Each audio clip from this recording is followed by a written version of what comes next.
তুই আমার একদমই কাছে আসার চেষ্টা করবি না, তাহলে তোর কিন্তু ভালো হবে না, এই বলে দিলাম। ম্যাম, আমি তো আপনাকে ইসলামিক শরীয়ত অনুযায়ী বিয়ে করেছি। আমি আপনার কাছে না আসলে তাহলে কি অন্য বেডারে আসবে? অন্য বেটারা আসতে যাবে কেন?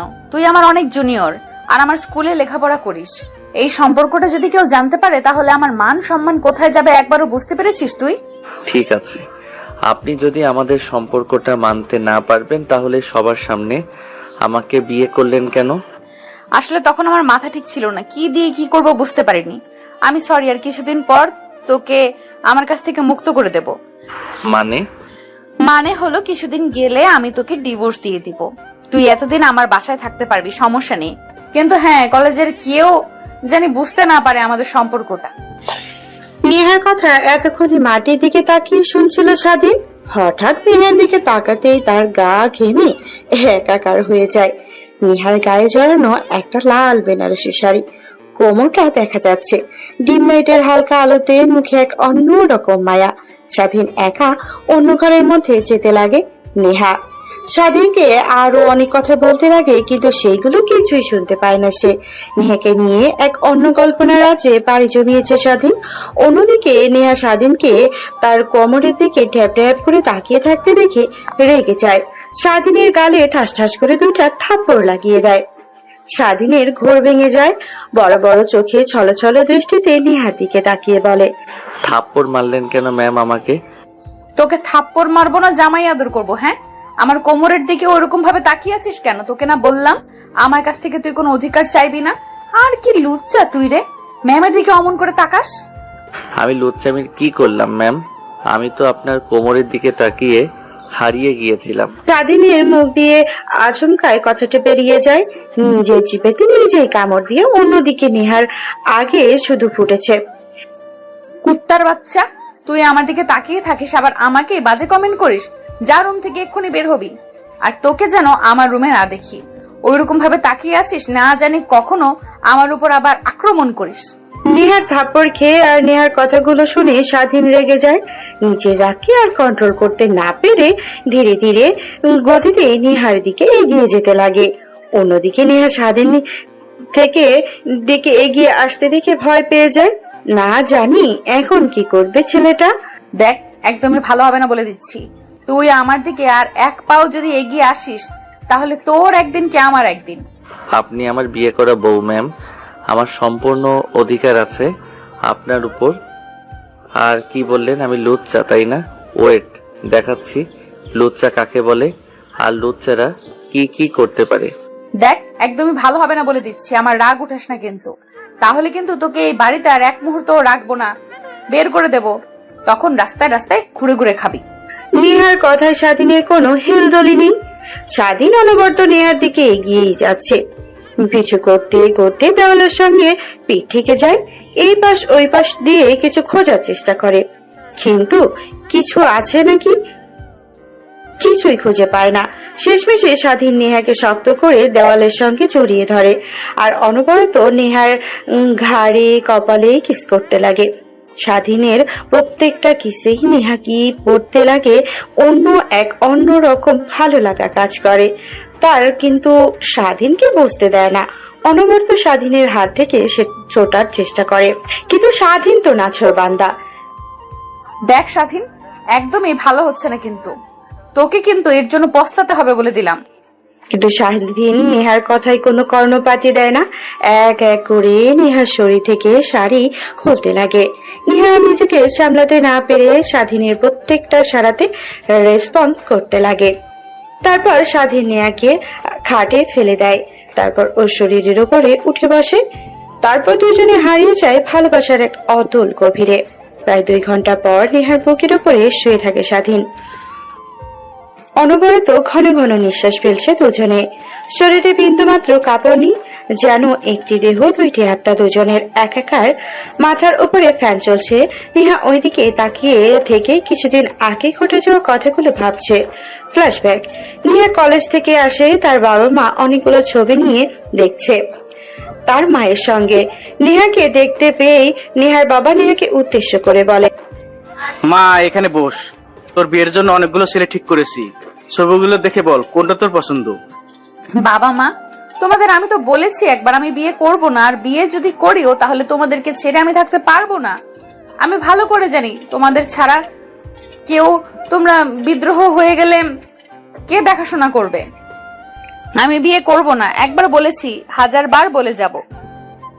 দেখ মা, না করিস না, মেয়ে হয়ে জন্ম নিয়েছিস, শ্বশুর বাড়িতে যেতে হবে নাকি?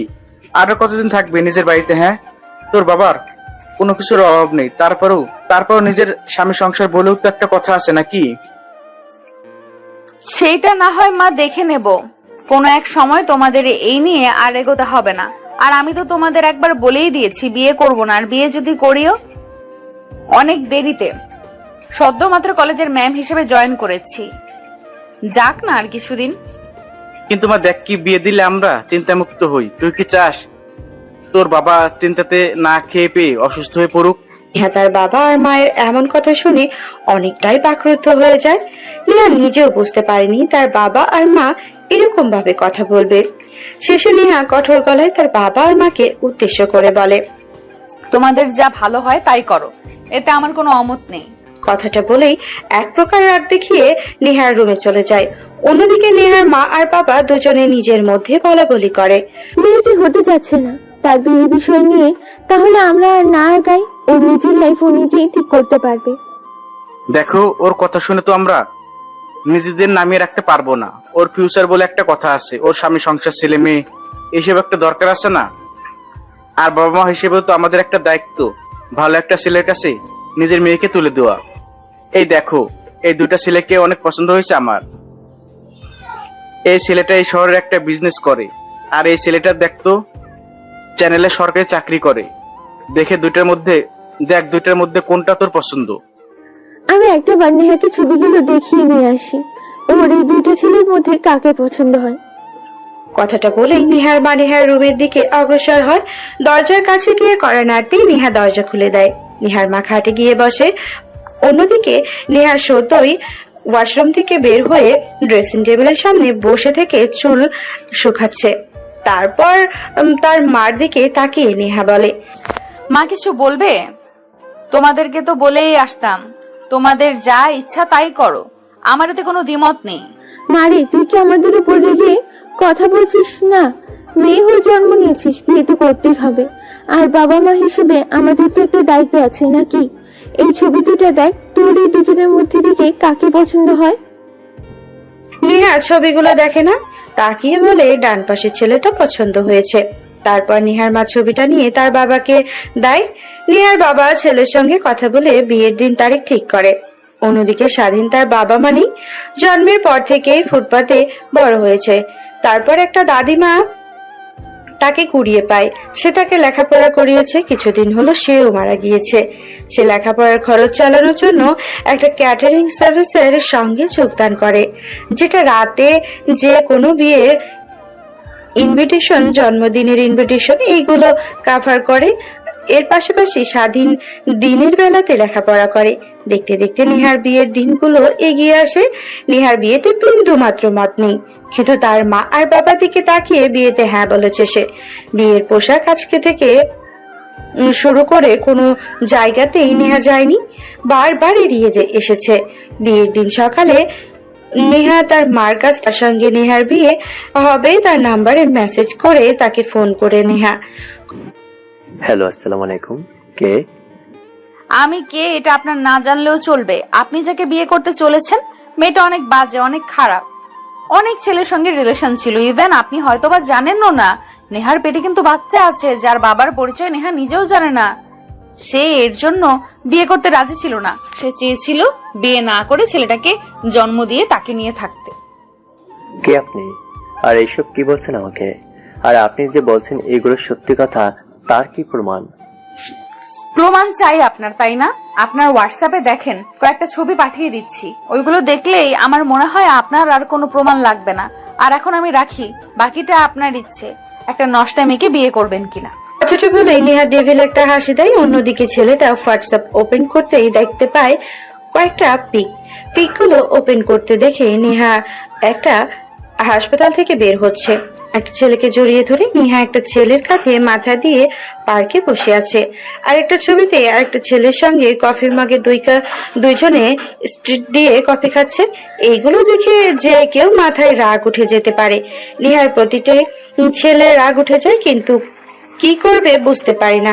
সেভাবে এখন বিয়েটা ভাঙা যাবে না, এর উচিত একটা শিক্ষা দিতে হবে। তাই আনমনে ভাবতে লাগে। আমাকে ঠকানো, তাই না? ওয়েট, আমি দেখাচ্ছি। এমন অবস্থা করব আপনাদের মানুষের সামনে মুখ দেখাতে পারবেন না আপনারা। কথাটা বলে ছেলেটা ডেভিল একটা হাসি দেয়।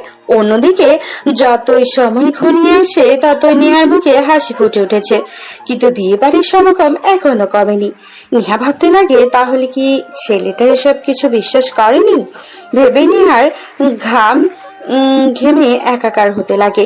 কি এত কিছুর পরেও নেহাকে বিয়ে করতে হবে? এসবে ভাবতে লাগে নেহা। ঠিক তখনই বাহির থেকে শব্দ আসতে লাগে, বর এসেছে, বর এসেছে। এইটা দেখে নেহার তো এখন মরে যেতে ইচ্ছে করছে। জানালার কাছে গিয়ে দেখে বরের গাড়ি এসেছে। নেহা কান্না করতে লাগে। এত কিছু করার পরেও একটা ছেলে কিভাবে বিয়ে করতে রাজি হয়? কিন্তু কি আর করার, এখন বাবা মায়ের মুখের উপরে নাও বলতে পারবে না। দেখতে দেখতে বড়রা এসে খাওয়া দাওয়া শেষ করে কাজের কাছে নিয়ে যায় নেহাকে। বিয়ে পড়াতে যাবে, ঠিক তখনই বর অর্থাৎ ছেলেটা দাঁড় হয়ে যায়।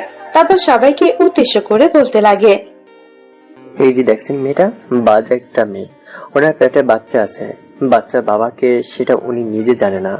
আর এই যে আঙ্কেল, আপনি কি ভেবেছিলেন আপনার নষ্ট মেয়েকে আমার সঙ্গে জড়িয়ে দেবেন আর আমি হাসি হাসি মেনে নেব?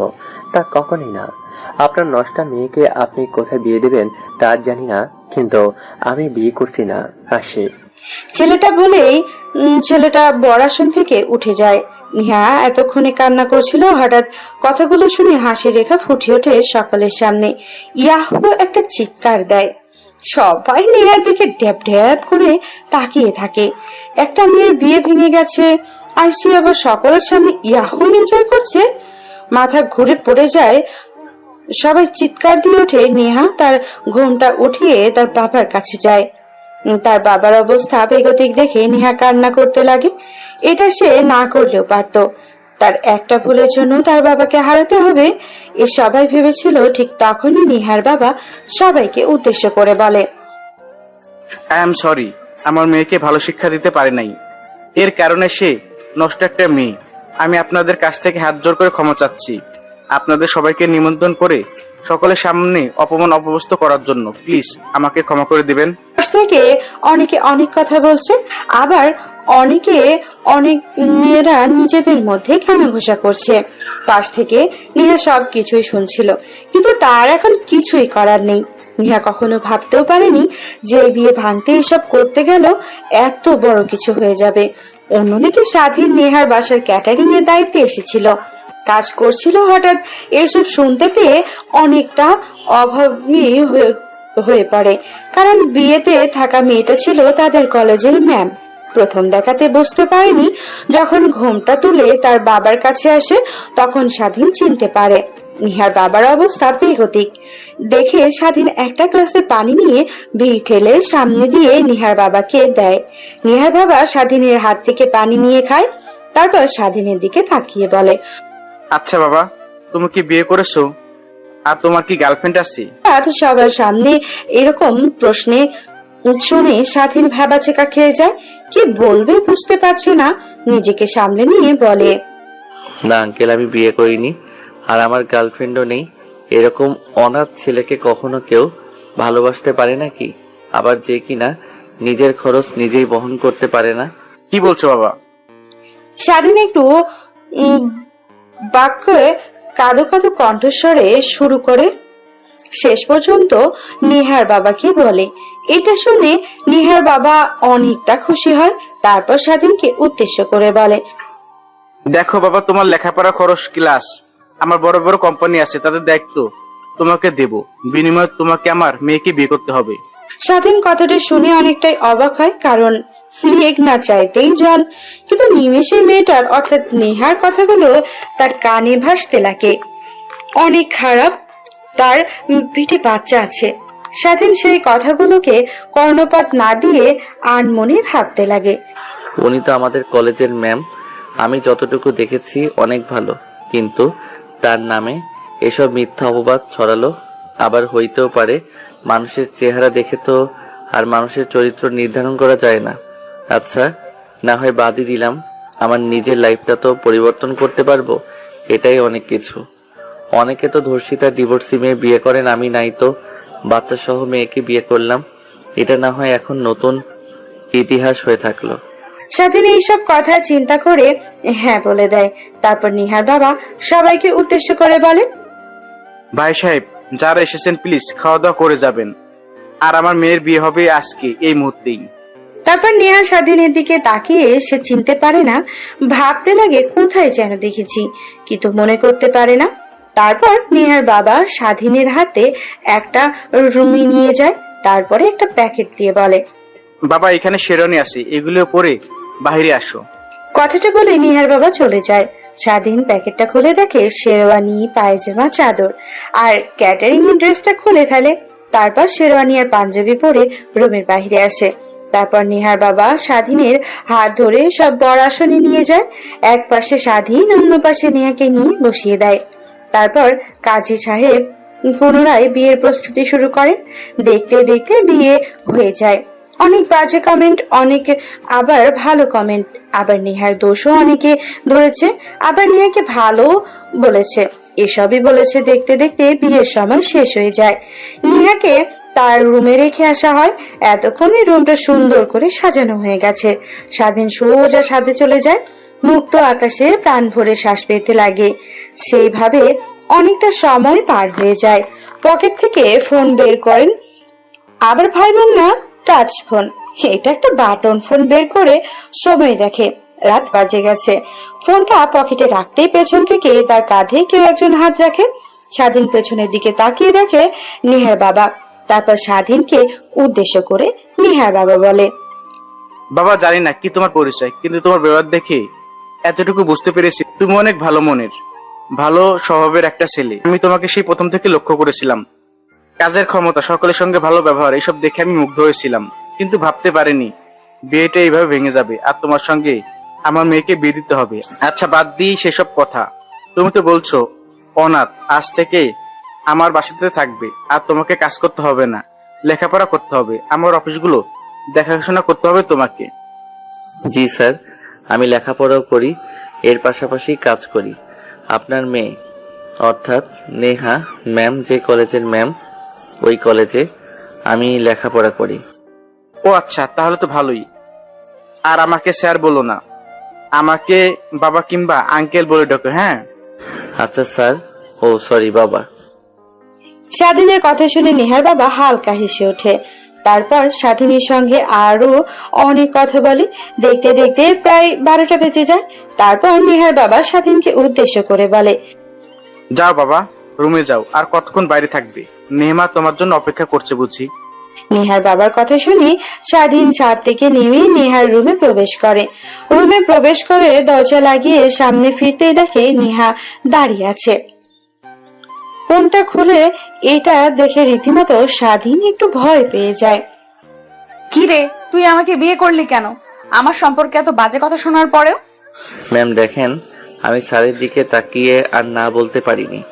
বুঝি বুঝি, সবই বুঝি। সব আমার বাবার সয় সম্পত্তি ধকল করার ধান্দা, তাই না? তা তো একদমই হতে দেব না। বাই, তবে তোকে যেন এর আগে কোথায় দেখেছি, কিন্তু মনে করতে পারছি না রে। আমি কই দেখেছি তোকে? ম্যাম আমার নাম স্বাধীন, আমি আপনার কলেজে ইন্টার সেকেন্ড ইয়ারে পড়ি। ও আচ্ছা, তাহলে এর জন্যই তোকে চেনা চেনা লাগছিল আমার। বর্তমানে নেহার উপরের দিকে তাকিয়ে কথাগুলো ভাবছিল। ভেবে স্বাধীন কি নিজের সঙ্গে শক্ত করে জড়িয়ে ধরে। দুজনের শরীর ঘেমে একাকার। হঠাৎ কি যেন মনে করে নেহা স্বাধীনকে তার বুকের ওপর থেকে সরিয়ে দেয়। হঠাৎ সরিয়ে দেওয়াতে স্বাধীন তাল সামলাতে না পেরে খাটের ওপর থেকে মেঝেতে গিয়ে পড়ে। অনেক ব্যথা পাইছে। হঠাৎ সামনের দিকে তাকিয়ে দেখেনি হাত তার দিকে রাগিয়ে দৃষ্টিতে তাকিয়ে থেকে ফুঁসছে। কুত্তার বাচ্চা, তোকে বলেছিলাম না তুই আমার কাছে আসার চেষ্টা করবি না, আর তুই কিনা আমার সঙ্গে। ছি, আমি কি করলাম? যা করার তো। চুপ, একদমই চুপ। আর একটা কথা বলবি না তুই। কথাটি বলেই নেহা স্বাধীনের সামনেই তার না দাঁড়িয়ে থেকে ওয়াশরুমের দিকে চলে যায়। স্বাধীন মেঝেতে আর না বসে থেকে খাটে গিয়ে বসে। পরে তার দুই হাতের পাশে ছড়িয়ে দিয়ে বসতে হঠাৎ স্বাধীন হাতের সঙ্গে সঙ্গে কিছু একটা ভেজা ভেজা ফিল করে। সেদিকে তাকাতে দেখে বিছানার চাদরের রক্ত। সেটা স্বাধীন ভাবতে লাগে, নেহা ম্যাডাম না বললো সে আগে থেকেই একজনকে ভালোবাসে, তার বাবু নাকি মামির পেটে? তাহলে এসব কি? মাথা ভর্তি প্রশ্ন। স্বাধীন কিভাবে এর উত্তর পাবে নিজেও জানে না। ভাবতে ভাবতে হঠাৎ অসময়ে দরজা খোলার শব্দ পায়। সেদিকে তাকিয়ে দেখে নেহা সোজা বেলকনিতে চলে যায়। তারপর জামা কাপড় শুকোতে দিয়ে সোজা ড্রেসিং টেবিলের সামনে এসে মাথায় চুলে হেয়ার ড্রায়ার করতে লাগে। স্বাধীন অনবরত নেহার দিকে প্রশ্নসূচক দৃষ্টিতে তাকিয়ে থাকে। অন্যদিকে নেহা আয়নাতে স্বাধীনকে ওইরকম ভাবে তাকিয়ে থাকা দেখে পেছন ফিরে কে উদ্দেশ্য করে বলে, কিরে তোর আবার কি হয়েছে? মশম থেকে বের হওয়ার থেকে দেখছি তুই আমার দিকে ওরকম ভাবে তাকিয়ে আছিস যে, কিছু কি বলবি? হঠাৎ নেহার মধুর কণ্ঠ শুনে স্বাধীন একটু ভরকে ওঠে। এ যেন এক অন্যরকম নেহাকে দেখছে সে। নিজেকে সামনে নিয়ে হঠাৎ নেহাকে উদ্দেশ্য করে বলে, আচ্ছা ম্যাম, আপনি তো বললেন আপনার একটা বয়ফ্রেন্ড আছে, তার বেবি আপনার পেটে, তাহলে আপনি ভার্জিন থাকেন কি করে? স্বাধীন এরকম প্রশ্ন শুনে নেহা রেগে যায়। রাগে যেন তার শরীর থেকে আগুন বের হচ্ছিল। স্বাধীন সেটা দেখে একটু ভয় পেয়ে সোজা ওয়াশরুমে চলে গিয়ে দরজা লাগিয়ে দেয়। স্বাধীনকে বাচ্চামোপনা করতে দেখে নেহা নিজের অজান্তেই হেসে দেয়। তার এই হাসির কারণ নেহা নিজেই জানে না। 1 ঘন্টা পর ওয়াশরুম থেকে উকিঝুঁকি মারতে লাগে স্বাধীন। অন্যদিকে নেহা বেডে শুয়ে থাকে, ফোন চাপছিল। হঠাৎ ওয়াশরুমের দিকে নজর যেতেই স্বাধীনকে উকিঝুঁকি মারতে দেখে নেহা বলে, কিরে তোর আবার কি হলো? ওয়াশরুম থেকে বের হচ্ছিস না, আবার ওয়াশরুমের দরজা দিয়ে মাথা বের করে উকি ঝুঁকি মারছিস, তোর মতলব কি? চোরের মতো করছিস কেন? আসলে ম্যাম, আপনার রাগ দেখে তো হঠাৎ করে অসময়ে চলে এসেছি, সঙ্গে কিছু নিয়ে আসিনি। আর এই বাসে তো আমার কোনো জামা কাপড় নেই, তাই ভেজা শরীর নিয়ে দাঁড়িয়ে আছি। কি করব বুঝতে পারছি না। ঠিক হয়েছে আমার সঙ্গে ফাজলামি করা, তাই না? এখন বোঝ হারে হারে শিক্ষা পা। নেহার কথা শুনে স্বাধীন ছলছল দৃষ্টিতে নেহাকে উদ্দেশ্য করে বলে, ম্যাম, এই ভোলা ভালা নাদান ছেলেটাকে ভেজা শরীর নিয়ে দাঁড় করাইয়া রাখলে যদি জ্বর আসে, তখন তো আপনাকেই দেখভাল করতে হবে। আমার বয়ে গেছে তোকে দেখবো। তোর জ্বর আসলেই কি আর না আসলেই কি? আচ্ছা ওয়েট, আমি তোকে আমার একটা টি শার্ট আর প্যান্ট দিয়েছি, ওইটা পরে বের হ। কি আমি আপনার প্যান্ট আর টি শার্ট পরবো না? এটা কখনোই পারবো না। আমার বলার দরকার ছিল, বললাম। বাকিটা তোর ইচ্ছে। তুই এখন ভেজা শরীর নিয়ে রুমে থাকবি নাকি বাহিরে আসবি? আচ্ছা ম্যাম, তাহলে দিন। তারপর নেহা ফোনটা একপাশে রেখে ওয়ার্ড্রপ থেকে তার একটা টি শার্ট আর প্যান্ট বের করে দেয় স্বাধীনকে। স্বাধীন প্যান্ট, টি শার্ট আর গামছা দিয়ে দরজা লাগিয়ে দেয়। তারপর সে সকল পোশাক পরে বাইরে আসতেই নেহাকে স্বাধীনের দিকে তাকিয়ে অট্ট হাসিতে লুটিয়ে পড়ে। হাসতে হাসতে হামাগুড়ি খেতে লাগে। নেহা স্বাধীনের হাসি দেখে নিজের অজান্তে স্বাধীনের মুখে হাসি রেখা টেনে ওঠে।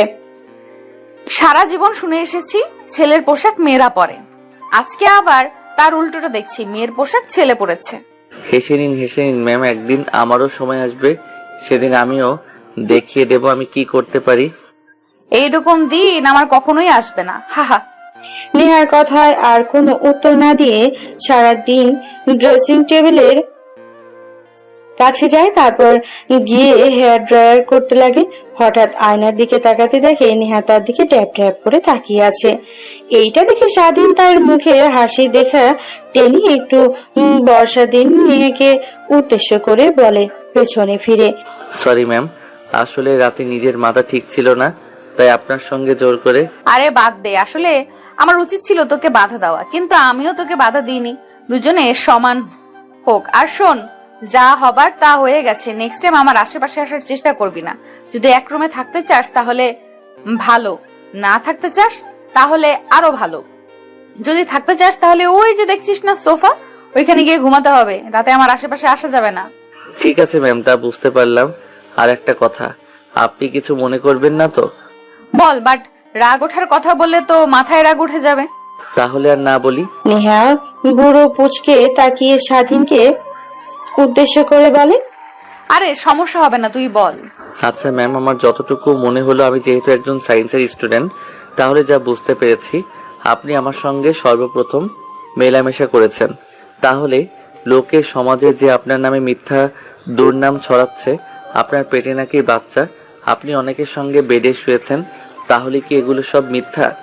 স্বাধীনের এরকম প্রশ্ন শুনে রাগ মাথায় উঠে যায়, কিন্তু নিমেষে নিজের রাগকে দমিয়ে মনে মনে ভাবে আসলেই তো এসব স্বাধীনের জানা উচিত ছিল।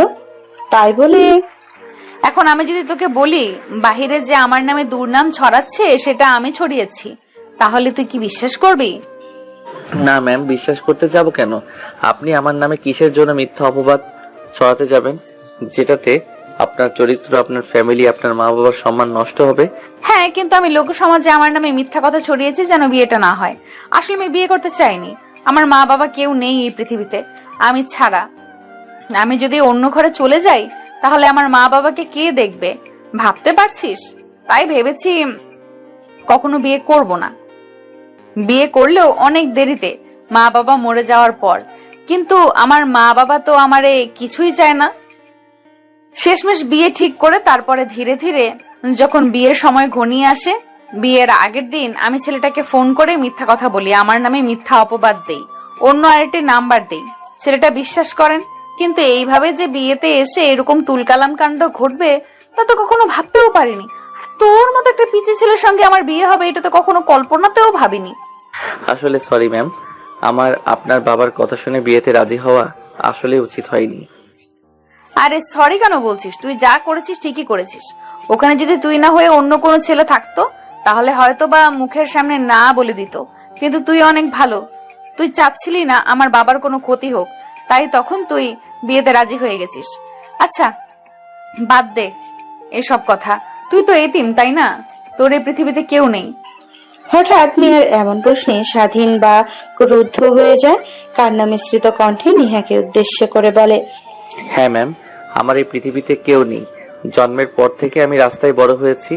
হঠাৎ একটা দাদিমার সঙ্গে দেখা হয়, তিনি আমাকে লালন পালন করতো, বাসায় বাসায় কাজ করে, কিন্তু কয়েক মাস আগে সেও মারা গেছে।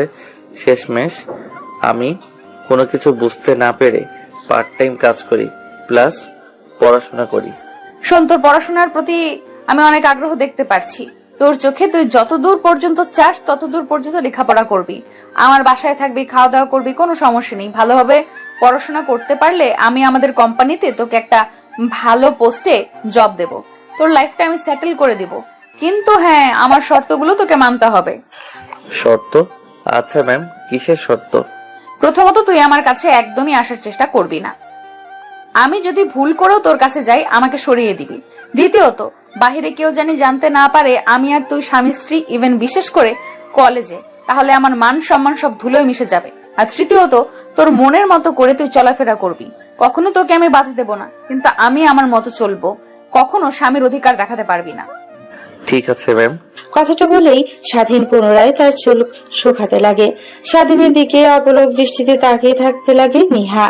সেই দিকে থেকে ডিসক্রিশন সরিয়ে নিজের মাথাতে নিজেই টোকা দিয়ে নেহা বলে, শুনে হাসি, কি সব ভাবছিস ওকে নিয়ে? ও তো তোর কলেজের স্টুডেন্ট, তাহলে এসব কি ভাবছিস? তুই নিজের ব্রেনকে ফেস কর আর উল্টাপাল্টা চিন্তা বাদ দে। ঠিক তখনই দরজায় হঠাৎ কড়া নাড়ার শব্দ হয়। দরজার ওপাশ থেকে নেহার বাবা বলতে লাগে, মা উঠেছিস? তোরা বাইরে আয়, সবাই তোদের জন্য অপেক্ষা করছে খাবার টেবিলে। আচ্ছা বাবা, তুমি যাও, আমরা আসছি। তারপর নেহার বাবা দরজার সামনে থেকে চলে যায় নিচে খাবার টেবিলে। অন্যদিকে নেহা স্বাধীনকে নিয়ে নিচে আসে খাবার টেবিলে খাবার খাওয়ার জন্য। স্বাধীন যখন সিঁড়ি ভেঙে নিচে নামে তখন সবাই তাদের দুজনের দিকে তাকিয়ে থাকে। পাশ থেকে নেহার বাবার বন্ধু বলতে লাগে, একবার লক্ষ্য করেছিস দুজনকে কি সুন্দর মানিয়েছে? হয়তোবা নেহা মামুনিকে একটু বয়স্ক লাগছে, কিন্তু দুজনকে একরকম অনেক সুন্দর মানিয়েছে দুজনকে।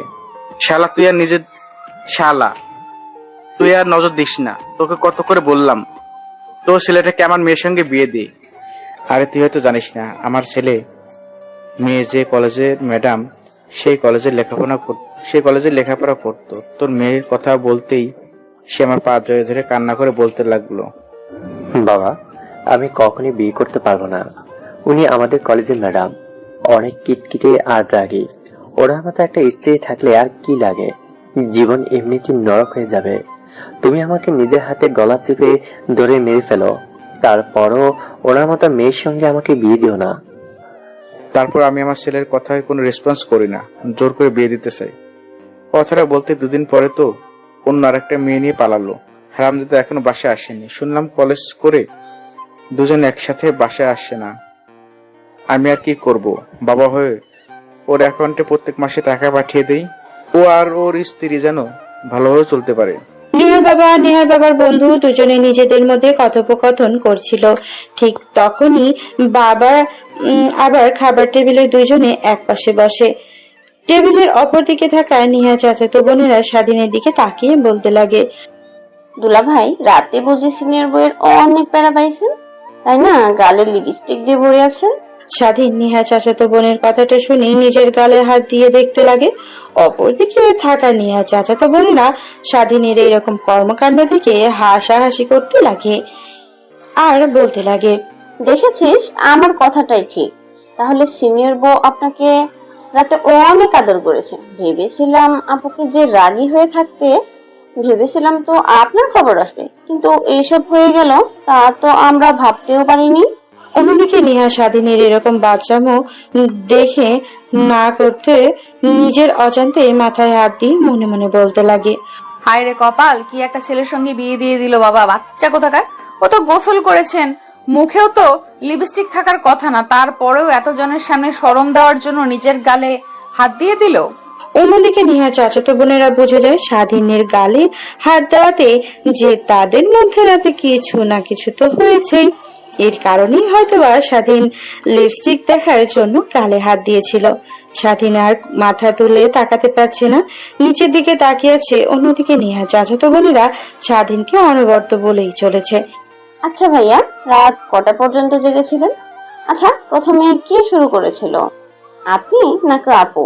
মনে হয় না তো আপু, আপনি শুরু করেছিলেন। স্বাধীন কিছুই বলছে না। অন্যদিকে নেহার রাগে পাত ভেঙে যায়। নিজেরা কি আর কন্ট্রোল করতে না পেরে খাবার টেবিলে দুই হাত দিয়ে থাপ্পড় দিয়ে বলে, কি শুরু করেছিস তোরা? থামবি একটু? আসার পর থেকে উল্টাপাল্টা কথা বলে চলেছিস। আমি তোদের বড় আপু, এখানে বসে আছি, তারপরে উল্টাপাল্টা কথা বলছিস। নিহার রাগে সবাই ভয় পায়, কারণ নিহার রাগ অনেক ভয়ঙ্কর। রাগে প্লেটটা ফ্লোরে ছুঁড়ে মারে, তারপর খাবার টেবিল থেকে উঠে নিজের রুমের দিকে চলে যায় নেহা। অন্যদিকে স্বাধীন নেহার রাগের কারণ বুঝতে পারে, কিন্তু কিছুই বলে না। খাবার খাওয়া শেষ করে একটা প্লেটে খাবার নিয়ে রুমে চলে যায়।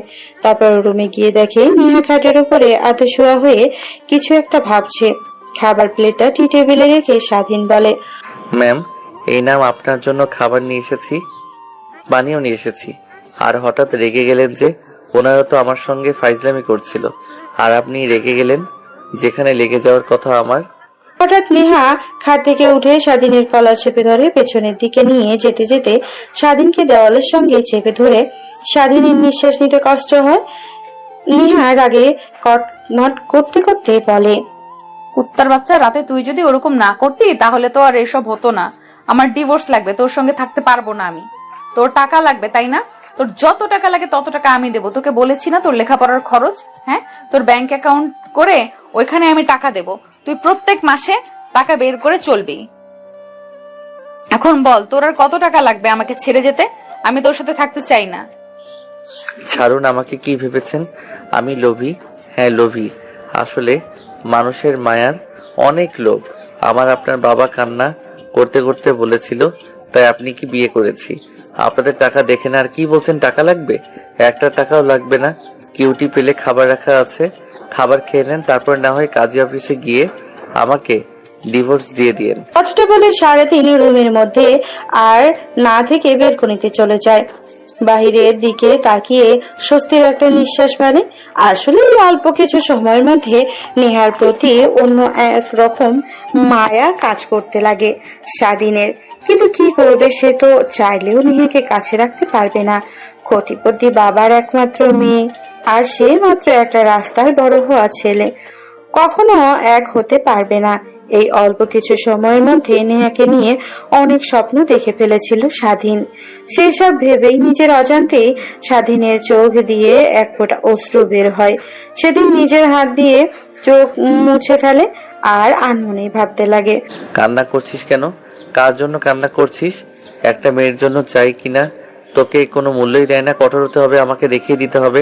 আমিও পারি একদিন ওনাদের থেকে বড় কিছু হয়ে দেখাবো। যেটা ভাবতে লাগে আনমনে স্বাধীন। অনেকটা সময় পার হয়ে যায়, রুমে আসে, দেখে নেহা খাবার খেয়ে হাত ধুয়ে স্বাধীন সোফায় গিয়ে বসে পড়ে। ঠিক তখনই তার ফোন বাজতে লাগে। স্বাধীন সোফা থেকে উঠে আবার বেলকনিতে চলে যায়। ফোনটা হাতে নিয়ে দেখে তার বন্ধু সৌরভ ফোন করেছে। কিরে স্বাধীন, কই তুই? তোর জন্য কলেজ ক্যাম্পাসে অপেক্ষা করছে, কিন্তু তোর তো কোনো খবরই নেই। আসলে এটাই সমস্যা আটকে আছে। আমি আজকে কলেজে আসবো না, দেখি কালকে আসতে পারি কিনা। কি হয়েছে তোর? আর তোর কণ্ঠ এরকম লাগছে কেন, আমাকে বল। আরে না, তেমন কিছু হয়নি। তোকে কলেজে গিয়ে খুলে বলবো, এখন ফোন রাখি। আচ্ছা, ফোন রাখি, বাট একটা কথা মনে রাখবি, কোনো দরকারে বললে একটাবার আমাকে ফোন করবে। দেখবি তোর বিপদের আগে আমি দাঁড়িয়েছি। সেটা আমি ভালো করে জানি। এখন রাখি ফোন। আল্লাহ হাফেজ। কলেজে গিয়ে তোদের সঙ্গে কথা বলা হবে। কথাটা বলেই স্বাধীন ফিরে রুমে চলে আসে। রুমে এসে দেখে নেহা খাটের উপরে বসে থেকে ফোন চাপছে। স্বাধীন নেহার সামনে দাঁড় হয়ে যায়। চলুন ম্যাম, কাজে অফিসে যাব। তারপর নেহা খাট থেকে উঠে দাঁড় হয়। তারপর আগে আগে যেতে লাগে। স্বাধীন পিছু পিছু বাসার বাইরে এসে গাড়ি নিয়ে সোজা কাজী অফিসের সামনে চলে যায়। গাড়ি থেকে বের হয়ে নেহা কাজী অফিসের ভেতরে চলে যায়। স্বাধীনতার কিছু কিছু। তারপর কাজী সাহেব টেবিলের সামনে চেয়ার টেনে নেহা আর স্বাধীন দুজনেই বসে পড়ে। তারপর স্বাধীন কাজী সাহেবকে উদ্দেশ্য করে বলে, আঙ্কেল, আমাদের ডিভোর্স লাগবে। আচ্ছা, বুঝতে পারলাম। তো তোমাদের বিয়ের পর কয়দিন হয়েছে? একদিন হয়েছে। কি একদিন হয়েছে আর একদিন পরে এসেছো ডিভোর্স নেওয়ার জন্য? আজকাল মেয়েরা কি ভাবে, নিজেদেরকে বিয়েটা ছেলে খেলা মনে করে, আর একদিন পরে আর ডিভোর্স হয় না, মিনিমাম 3 মাস লাগে। তোমরা যদি ডিভোর্স নিতে চাও তাহলে তোমাদের দুজনকে একসঙ্গে 3 মাস থাকতে হবে, তারপর না হয় ডিভোর্সের জন্য অ্যাপ্লাই করতে পারবে। এর আগে অ্যাপ্লাই করলে তোমাদের ডিভোর্স হবে না। পাশ থেকে নেহা শুধু কথাগুলো শুনছিল। তারপর কাজী অফিস থেকে বের হয়ে আসে নেহা স্বাধীন। নেহার পিছু পিছু তারপর ফুটপাতে এসে দাঁড় হয়ে নিজের পা দিয়ে মাটিতে একটা লাথি দিয়ে বলতে লাগে, কি এই ছোট লোকের বাচ্চার সঙ্গে থাকতে হবে, তাও আবার 3 মাস? আমার তো আর একদিনও থাকতে ইচ্ছে করছে না। নেহার কথা শুনে স্বাধীন কৃত্রিম হাসির রেখা তার মুখে টেনে বলে, সমস্যা নেই ম্যাম, হতাশ হবেন না। 3টা মাস তো মাত্র। আমি আপনার সঙ্গে না থাকি, আমি যেখানে ছিলাম আগে বস্তিতে সেইখানেই চলে যাব। যদি আঙ্কেল কিছু জিজ্ঞেস করে তাহলে বলে দিয়েন যে আমার আপনাকে পছন্দ হয়নি। অনেক সিনিয়র মেয়ে, তাই আমি আপনাকে ছেড়ে চলে গিয়েছি। আর যা পারেন তাই বলেন, আমার নামে সমস্যা নেই। আর আপনি তো আমার কলেজের ম্যাম, 3 মাস পর না হয় আমাকে নিয়ে এসেন, তখন ডিভোর্স দিয়ে দিব। স্বাধীনের কথা শুনে নেহার বুক কেমন যেন চিনচিন করতে লাগে। সে নিজেও জানে না কেন এরকম অনুভব হচ্ছে তার, কিন্তু নিজের মুখে হাসি রেখে টেনে বলে, ভালো একটা বুদ্ধি দিয়েছিস তুই। তাহলে বরং আজ থেকে তুই তোর পথ, আমি আমার পথে। আর মনে রাখিস 3 মাস পর এসে আমাকে ডিভোর্স দিয়ে যাস। সেটা আপনাকে বলতে হবে না ম্যাম। কথাটা বলেই স্বাধীন ফুটপাত দিয়ে হেঁটে তার বস্তির দিকে যেতে লাগে। নেহা সেখানেই দাঁড়িয়ে থাকে। স্বাধীনকে যেতে দেখে তারপর গাড়িতে উঠে বসে। নেহা যেতে লাগে তার বাড়ি দিকে। তার বাড়ির দিকে দুজনের সম্পর্কটা অনেক ঘনিষ্ঠ, কিন্তু দূরত্বটা অনেক। তারপর স্বাধীন বস্তিতে চলে যায়। একটা দিন না থাকায় রুমটার বেহাল দশা, রুম গোছাতে লাগে। নেহা বাসায় যায়। নেহাকে একা দেখে নেহার বাবা নেহাকে উদ্দেশ্য করে বলে, মা, একা যে স্বাধীন বাবা কই? নেহা তার বাবার এরকম প্রশ্নে কি জবাব দেবে বুঝতে পারে না। আমতা আমতা করে বলতে লাগে, বাবা ও আর আসবে না, ও বলে দিয়েছে আমাকে নাকি ডিভোর্স দিয়ে দিবে। আমার মতো বাজে মেয়ের সঙ্গে কখনোই থাকতে পারবে না। কি ওর এত বড় সাহস আমার মেয়েকে খারাপ বলা? আজ ওর একদিন কি আমার একদিন। দেখলাম অনেক ভালো, সবার সঙ্গে ফ্রি মাইন্ডে কাজ করেছে, ভাবলাম অনেক ভালো হবে, কিন্তু এরকম যে আমি আগে জানলে কখনোই তোকে ওর সঙ্গে বিয়ে দিতাম না। মা, আমি জেনে শুনে ভুল মানুষের হাতে তুলে দিলাম। অমন কথা বলছো কেন? স্বাধীন যা করেছে ভালোই করেছে। ওর জায়গায় যদি আমিও থাকতাম ঠিক তাই করতাম। আমার মতো খারাপ একটা মেয়েকে স্ত্রী হিসেবে কে মেনে নেবে? আমি আমার মেয়েকে হারে হারে চিনি, আমাকে আর চেনাতে হবে না মা। তোর যা ইচ্ছা, তুই যদি বিয়ে না করিস, সারা জীবন বাসাতে বসে থাকিস, তাতেও আমার কোনো দ্বিমত নেই। তোর ইচ্ছা মতো তুই চলবি, তোর জীবনের উপর আমি আর দ্বিতীয়বার হস্তক্ষেপ করতে পারবো না। মা প্লিজ আমাকে ক্ষমা করে দিস। নিহা তার বাবার কথা শুনে অনেক আনন্দ হতে লাগে। সে তো এরকমই চেয়েছিল। তারপর সেখানে দাঁড়িয়ে আর না থেকে নিহা তার রুমের দিকে যেতে লাগে। ঠিক তখনই পেছন দিক থেকে নিহার বাবা বলতে লাগে, মাসুম, আমি শুনেছি এই ছেলেটা তোর কলেজের নাকি লেখাপড়া করে, ওকে কলেজ থেকে বের করে দিবি, আর ওর সঙ্গে কোনো যোগাযোগ রাখার চেষ্টা করবি না। আর আমি ওর ব্যবস্থা নিচ্ছি। ও সাহস এত কি করে হয় আমার মেয়েকে ছেড়ে চলে যাবে?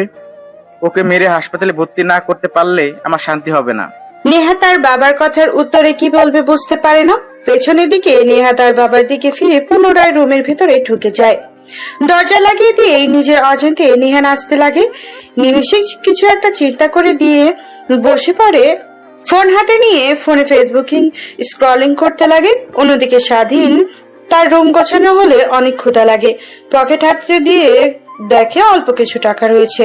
তারপর সোজা হোস্টেলে চলে যায়। খাওয়া দাওয়া করে পুনরায় স্বাধীন যে ক্যাটারিং সার্ভিস সেন্টারে কাজ করত সেখানে চলে যায়। স্বাধীনকে এখানে দেখতে পেয়ে ক্যাটারিং সার্ভিসের লোক বলে, স্বাধীন, তুই এখানে? এখন তো তুই কোটিপতির বাবার একমাত্র মেয়ের জামাই, আমাদের ক্যাটারিং সার্ভিসে তোর কাজ কি এখন? লোকটার কথা শুনি স্বাধীন একটু বাঁকা হেসে বলতে লাগে, আরে ভাই বইলেন না, বড়লোক ওরা নিজেদের মান সম্মান রক্ষার্থে যে কাউকে নিমিষে খুন করতে পারে, আবার জীবিত করতে পারে। আসলে ওইটা দিয়েছিল না, ওইটা ছিল সম্মান রক্ষা করার জন্য, শুধুমাত্র একটা পলিসি। তা বাদি সেসব কথা। কুত্তার বাচ্চা, তো সাহস কত আমার মেয়েকে অপমান করে? তোর জন্মের পরিচয় নেই, তোকে আর কি বলবো? আমার মেয়েকে বাজে বলা, তাই না? আজ তোর একদিন কি আমার একদিন। স্বাধীন ভালো করেই বুঝতে পারে নেহা ম্যাম নিশ্চয়ই তার বাবাকে গিয়ে উল্টো পাল্টা কিছু একটা বোঝাইছে, না হলে শান্ত স্বভাবের একটা লোক এতটা হিংস্র কি করে হতে পারে। স্বাধীন কিছুই বলে না। তার উত্তরে এক চিমটি হাসে। রেখা জানে মুখে এইটা দেখে নেহার বাবা রেগে গিয়ে বলে, এই তোরা কি দেখছিস? 10 শালাকে আর মার, এমন মার মারবি যেন প্রতিটা অমাবস্যা রাতে মাজার হারে হারে ব্যথা কুকড়ে ওঠে। আর আমার কথা মনে পড়ে। নিহার বাবার কথা বলতে দেরি হলেও ছেলেগুলো লাঠি দিয়ে মারতে দেরি হয় না। স্বাধীনকে ছেলেগুলো মারতে মারতে পুরো আধমরা করে ফেলে। হঠাৎ একটা ছেলে স্বাধীনের মাথায় লাঠির আঘাত করতেই স্বাধীন অজ্ঞান হয়ে মাটিতে পড়ে যায়। আর কিছু মনে নেই তার। স্বাধীনকে অজ্ঞান হয়ে মাটি পড়ে থাকতে দেখে নিহার বাবা বলে, এই থাম তোরা, আর মারতে হবে না, ওকে এখন চল, ও শাস্তিও পেয়েছে। কথাটা বলে নিহার বাবা তার ছেলে পেলেদেরকে নিয়ে গাড়ি করে চলে যায়। অন্যদিকে এতক্ষণ দাঁড়িয়ে থেকে মার খাওয়ার দৃশ্য দেখছিল ক্যাটারিং সার্ভিসের সবাই। কারোর সাহস হয়নি আসার, কারণ তারা ভালো করে জানে এই শহরে যারা অনেক প্রভাবশালী তাদের অনেক পাওয়ার, তাদের বিরুদ্ধে গেলে মরতে হবে। গাড়ি নিয়ে যখন অনেকটা দূরে চলে যায় নিহার বাবা, তখন ক্যাটারিং সার্ভিসের থেকে লোকটা বের হয়ে স্বাধীনের কাছে আসে। তারপর পালস চেক করে দেখে এখনো বেঁচে আছে। তারপর একটা গাড়ি করে সোজা হাসপাতালে নিয়ে যায় স্বাধীনকে। অন্যদিকে নিহা, বাবাকে তো বললামই, ছোট থেকে দেখে এসেছি যারা আমার বিরুদ্ধে বাজে কিংবা খারাপ কথা বলে তাহলে তো তাদেরকে অনেক মারে। কিছুদিন আগেই তো একটা বখাটে ছেলে আমাকে কিস করেছিল, বাবাকে বলতেই বখাটে ছেলেকে বাবা কিনা মারা গেল। এখন যদি স্বাধীনকে গিয়ে মারে, ছেলেটার তো কোনো দোষ নেই, অযথাই মার খাবে। ঠিক তখনই দরজার কড়া নাড়ার শব্দ হয়। নিহা খাট থেকে উঠে গিয়ে দরজা খুলে দেখে তার বাবা দরজা খুলে দিয়ে আবার খাটে এসে বসে। নিহার বাবা নিহার পাশে বসে নেহার মাথায় হাত বুলিয়ে দিয়ে বলতে লাগে, মা, তোর নামে বাজে কথা বলছিল না, ওর শাস্তিও পেয়েছে। নিজেও জানি না বেঁচে আছে কিনা মরে আছে। বাবা কি বলছো তুমি এগুলো? আছে, আমাকে কেউ যদি বাজে কথা বলে তাহলে তুমি কি তাকে এই পৃথিবী থেকে চিরতরে মুছে দেবে? হ্যাঁ, আমার মেয়ের নামে বাজে কথা বলা। আমি আমার মেয়েকে হারিয়ে হারিয়ে চিনি। আমার মেয়ে ওরকম কখনো হতে পারে না। বাবা, তুমি নিজেও জানো না আমি আমার বদনাম আমি নিজেই ছড়াইছি। বিয়েটা আসলে ভেঙে গেছে আমার কারণে। আমি বিয়ের আগের দিন ছেলেটাকে ফোন করে আজে বাজে কথা বলি, তাই ছেলেটা বিয়ে করতে এসে না করে দেয়, সবার সামনে আমাকে অপমান করে। নেহা কথা শুনে নেহার বাবা নেহাকে কি উত্তর দেবে বুঝে উঠতে পারে না, রুম থেকে বের হয়ে যায়। অন্যদিকে স্বাধীন জ্ঞান ফিরতেই দেখে হাসপাতালে ভর্তি। পাশে তাকিয়ে দেখে তার বন্ধু সৌরভ আর তার গার্লফ্রেন্ড অনিমা বসে আছে। স্বাধীনকে জ্ঞান ফিরতে দেখে সৌরভ প্রশ্ন করে, কিরে, তোকে কে মেরেছে? আর সাহস কি করে হয় আমার বন্ধুকে মারার? ওর একদিন কি আমার একদিন, শুধু একটা বার বল। আরে বাদ দে, কেউ মারিনি। আমি আমার বাপের শাস্তি পেয়েছি। আসলে তখন আমার রাজি হওয়াটাই উচিত ছিল না। যদি রাজি না হতাম তাহলে আজ আমার এই ঋণ দেখতে হতো না। বাদ দে। আচ্ছা সত্যি করে বল, তোর কি হয়েছে? তারপর সৌরভ স্বাধীনকে শুরু থেকে শেষ পর্যন্ত বলতে লাগে। সৌরভ কথা শুনে অনেকটা অবাক হয়, কিন্তু কিছু বলে না। সে চিনে ফেলছে কে। উনি তো আমাদের কলেজের ম্যাম, তাই না? হ্যাঁ, বাট তুই কি করে চিনিস? সেটা না হয় কিছুদিন পর এমনিতে জানতে পারবে। তা বাদ দিছে এই সকল কথা, একটা অতীত মনে করে মুছে ফেল। এখন কি রকম লাগছে তোর? হ্যাঁ, এখন অনেক ভালো লাগছে। বাসায় যাব, চলো। আরে বাসায় যেতে হবে? নাম কিছুদিন একটু রেস্ট নিয়ে তারপর যাস। তোর মাথায় অনেক জোরে আঘাত লাগায় অনেক রক্ত বের হয়েছে। ডাক্তার বলেছে তাও সর্বনিম্ন 2-3 দিন থাকতে হবে। আমার আবার রক্ত? বাদ দে, চল। ডাক্তার এত তাদের ব্যবসার পুঁজি করানোর জন্য বলবেই। তারপর সৌরভ স্বাধীনকে অনেক করে বোঝানোর চেষ্টা করে, কিন্তু স্বাধীন কিছুই বোঝে না। হসপিটাল থেকে বের হয়ে আসে, হাতে ব্যান্ডেজ, মাথায় ব্যান্ডেজ। এই অবস্থায় ক্যাটারিং সার্ভিস সেন্টারে গিয়ে কাজও করতে পারবে না।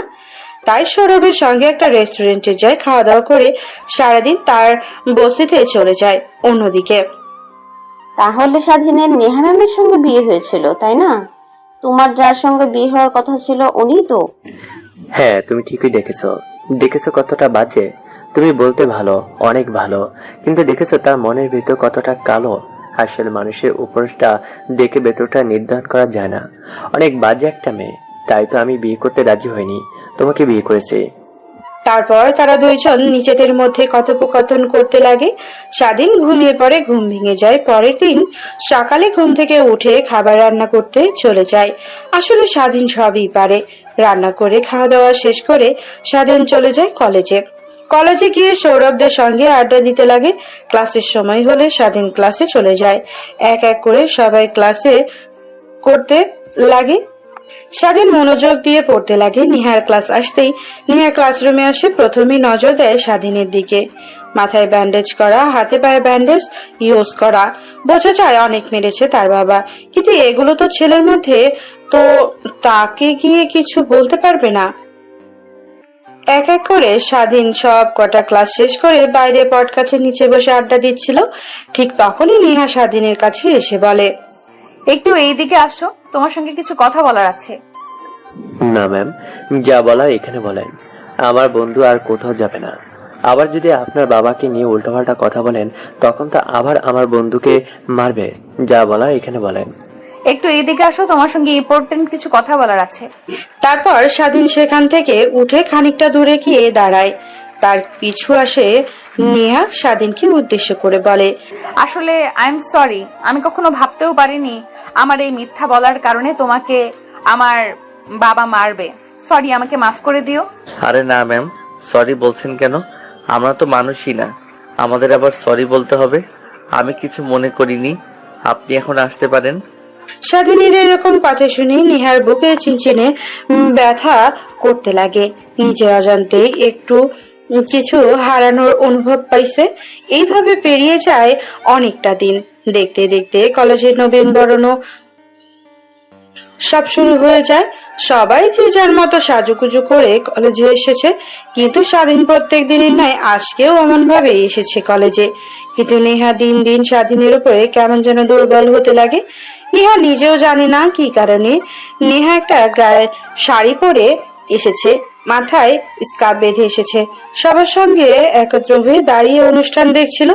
হঠাৎ করে স্বাধীনকে একটা মেয়ের কলার চেপে ধরে একটা পরিত্যক্ত ক্লাসরুমের দিকে নিয়ে যেতে লাগে। এইটা চোখ এড়ায় না নিহার। স্বাধীন অনেক করে ছাড়ানোর চেষ্টা করে, কিন্তু মেয়েটা তাকে ছাড়ে না। নিহা এটা দেখে পেয়ে অনেকটা রেগে পিছু পিছু তাদের ক্লাসরুমে দিকে আসতে লাগে। হঠাৎ করে দরজা খুলে ভেতরে ঢুকে দেখে মেয়েটা স্বাধীনকে জোর করে কিস করতে চাচ্ছে, কিন্তু স্বাধীন বারবার তাকে সরিয়ে দিচ্ছে। মেয়েটা আর কেউ না, এই কলেজের প্রিন্সিপালের মেয়ে। এইসব কি? হ্যাঁ, প্লিজ ছেড়ে দেন, আমাকে একদম ভালো হচ্ছে না। দেখো, সত্যি কয়েকটা কথা বলি, আমি বিবাহিত, আমার স্ত্রী আছে। কথাটা শুনেই মেয়েটা স্বাধীনের কলার ছেড়ে দেয়, বড় বড় করে তাকে সত্যি করে বলছি আমি বিবাহিত। মেয়েটা বলে। এইটা শুনে মেয়েটা স্বাধীনকে ছেড়ে দিয়ে রুম থেকে বের হয়ে যায়। দরজার সামনে নেহাকে দেখতে পেয়ে এক প্রকার ভরকে ওঠে স্বাধীন। আসতে যাবে, দরজার সামনে নেহাকে দেখতে পেয়ে একটু বাকরুদ্ধ হয়ে যান।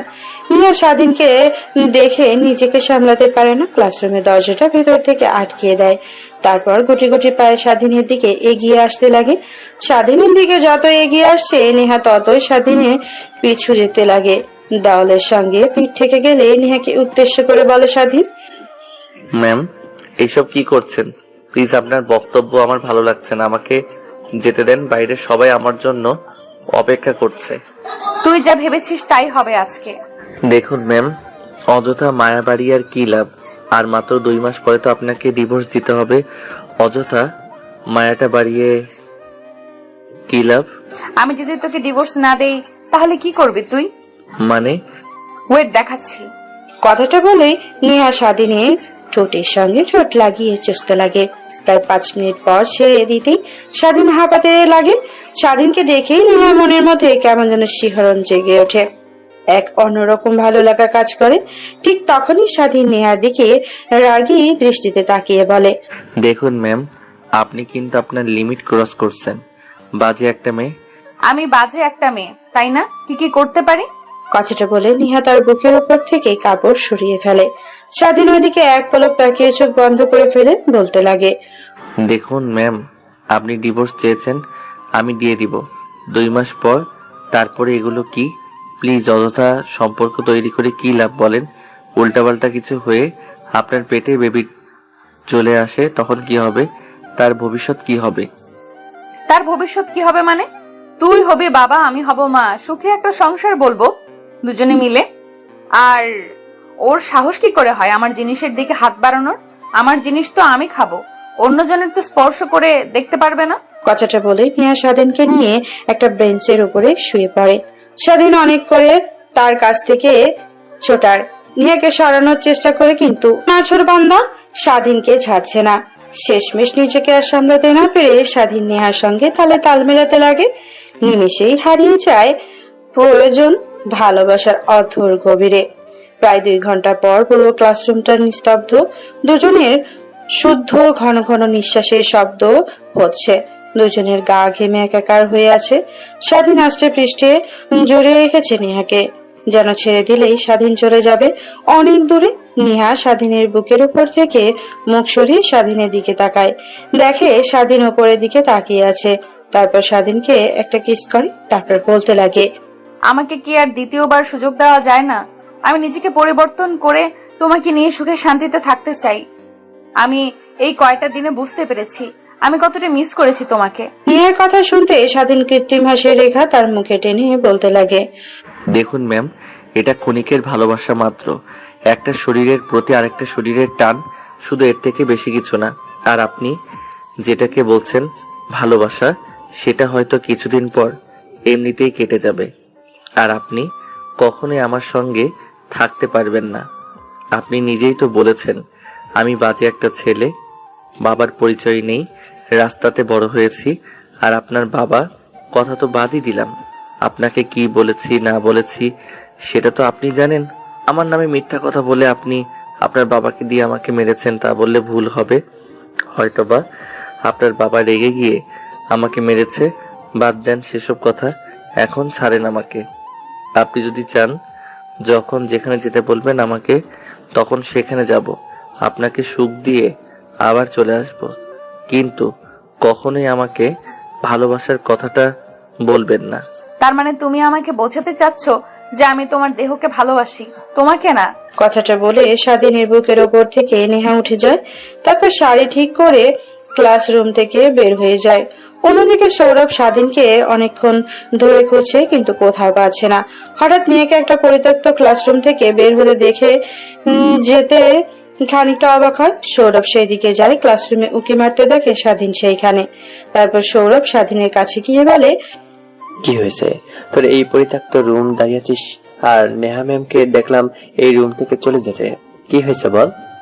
কিছুই হয়নি, চল। কথাটা বলে স্বাধীন রুম থেকে বের হয়ে যায়।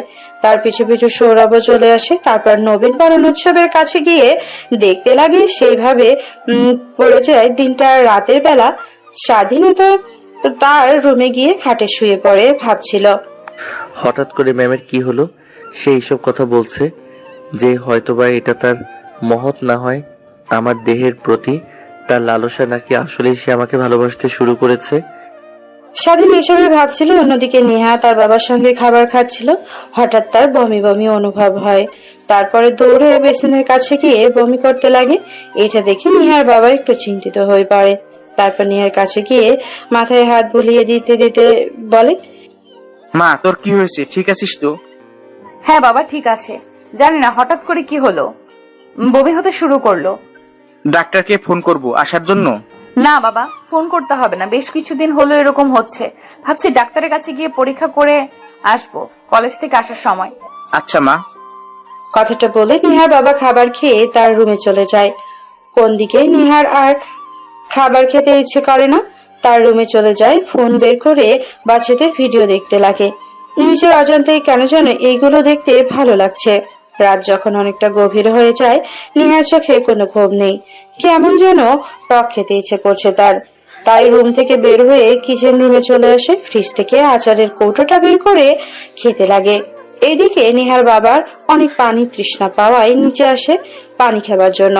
নিহাকে আচার খেতে দেখে তার সন্দেহটা আরো গাঢ় হয়। নিহার কাছে এসে বলতে লাগে, মা ঠিক আছিস তো তুই?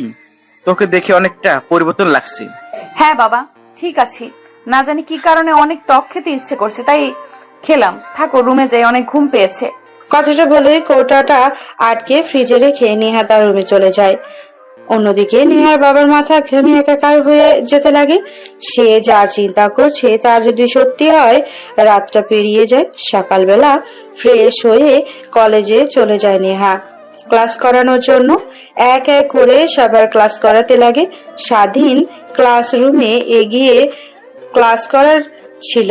হঠাৎ নিয়ে মাথা ঘোরান দিয়ে মাটিতে অজ্ঞান হয়ে পড়ে যায়। সবাই তড়িঘড়ি করে কাছে আসে। মুখে পানি ছিটা দিতেও জ্ঞান ফিরে আসে না। এটা দেখে সবাই একটু অবাক হয়। স্বাধীন একটু বেশি হয়। তারপর নেহাকে পাজা কোলে তুলে স্বাধীন বাহিরে আসে। তারপর একটা সিএনজিতে করে সোজা হসপিটালে নিয়ে যায়। স্বাধীন অন্যদিকে সবাই দেখে তো অবাক হয়ে যায়। তারা নিজেদের মধ্যেই কানাঘুষা করতে লাগে। স্বাধীনটা ওভার রিয়াক্ট করলো কেন? হয়তো বা ম্যামের কারণে এইসব ভাবছিল। কোন দিকে স্বাধীন হসপিটালে নিয়ে গিয়ে তৈরি করে নেহাকে ডাক্তারের কাছে নিয়ে যায়। ডাক্তার নেহাকে দেখতে লাগে। কিছুক্ষণ পর ডাক্তার হাসিমকে স্বাধীনের কাছে এসে বলে, আগে বলুন আপনি পেশেন্টের কি হন? স্বাধীন বুঝতে পারে না কি বলবে, আমতা আমতা করে মুখে ফসকেই বলে ফেলে, আমি ওনার হাজবেন্ড। কি হয়েছে ওনার? ও জুনিয়র। আচ্ছা বাদ দাও সেসব কথা, খুশির খবর আছে। আগে মিষ্টি খেলাম, আপনি বাবা হতে চলেছেন। ডাক্তারের কথা শুনে স্বাধীনের মুখে হাসি রেখা ফুটে ওঠে। সে বাবা হচ্ছে। চিন্তার কোনো কারণ নেই, একটু পর বেডে শিফট করা হবে। আর এখানে কিছু ওষুধ লেখা আছে, ওষুধগুলো নিয়ে আসুন। তারপর নেহাকে বেডে শুয়ে রাখা হয়। সারাদিন গিয়ে নেহার পাশে চেয়ার টেনে বসে নেহার হাত শক্ত করে জড়িয়ে ধরে। ঠিক তখনই নেহার জ্ঞান ফিরে আসে। স্বাধীনকে দেখতে পেয়ে নেহা বলে, কি হয়েছে আমার? আর আমি এখানে কেন, হসপিটালে কেন? আমি তো ক্লাসরুমে ছিলাম।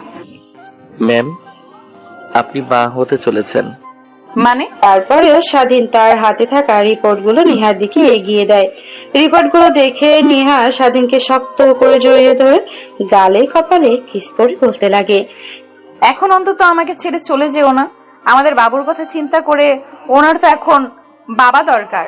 প্লিজ আমাকে ভুল বুঝে ছেড়ে যেও না। নেহার কথা শুনে স্বাধীনের হাসির রেখা তার মুখে টেনে বলে, কিছুদিন পর আপনাকে এমনি মেনে নিতাম ম্যাম, এখন তো আবার সারপ্রাইজ দিলেন আমাকে বাচ্চার বাবা, নিজে একটা বাচ্চা, এখন আবার বাচ্চার বাবা হব। কোন বাচ্চাকে সামলাবেন ম্যাম এখন? 2 বাচ্চাকে সামলাবো। কথাটা বলে নেহা স্বাধীনকে শক্ত করে তার সঙ্গে জড়িয়ে ধরে। আরো একটা ভালোবাসা পূর্ণতা পেল। না জানি রাইটারের জীবনে এরকম ভালোবাসা আদৌ আসবে কিনা। ধন্যবাদ সবাইকে আমাদের গল্পের সাথে থাকার জন্য।